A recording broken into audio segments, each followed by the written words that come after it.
We kind of came into the year knowing we had a pretty good team, but we also knew how strong Yale was, how deep the league was, how much parity there was. So we knew it was going to have to be a special weekend for us to really achieve our goal of winning another Ivy League title. And having not won since 2013, it felt like it was time. One of our teammates who had played the course before and said that he'd liked it and that it suited our game, and so I think we came in with a fair amount of confidence.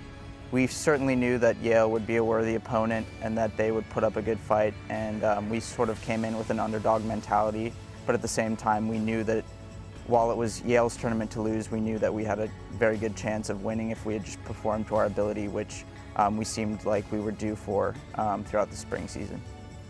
You don't have to do anything special, you just have to do exactly what you've been kind of practicing to do all season. And so for me to come out and make 4 birdies to start off, I think that was really big for not only my confidence, but then that body language translated to everybody else. And I mean, Sam started off with 4 birdies in the first 9 holes as well.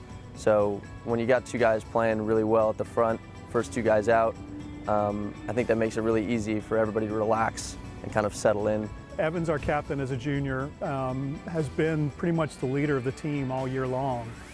We talked a lot again about attitude, and when you see your teammates, give them the impression that everything's under control.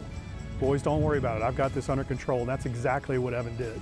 To jump out on the first day with 4 straight birdies, he pretty much announced that everything's going to be okay. You can't talk about how extraordinary it is for him to have that fortitude to be able to lead a team but also be able to take care of himself. And then Sam, as a sophomore, Sam just kind of had this presence about him, as if to say, this is my weekend. I'm ready to tee it up, let's go. And it's something that I could certainly feel when we were out there in the practice round. And then he goes out in the first round, shoots 2 under, 69, and then comes in with just an unbelievable up and down on the 18th hole on Sunday to pretty much clinch an Ivy League title for us. Again, it comes down to courage.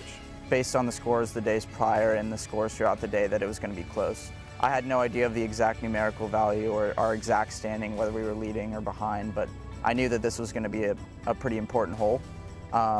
Coach was in the fairway waiting for me after my drive, and he didn't mention anything of the score. He just was sort of breaking down the shot that I had to hit next, and so I never really grasped the gravity of the hole that I had ended up playing and ended up parring, which sort of clinched us the tournament at the end. Watching him kind of soft hand a chip down there to about 5 feet, I mean, it was a good chip. I mean, it's not in from 5 feet, so he still had work left. I mean, if anybody was going to make that putt, we knew it was going to be Sam, and rolled it right in the back. And I mean, you can't ask for anything better than that. And I looked over at my teammates, and they sort of just gave sort of a generic reaction, cheering me on a bit, but I really couldn't grasp the gravity of the putt that I had hit until after I walked off the green and they told me. Again, it comes down to courage. So I'm fortunate to be around them. I'll put it that way. And especially knowing they'll be back next year.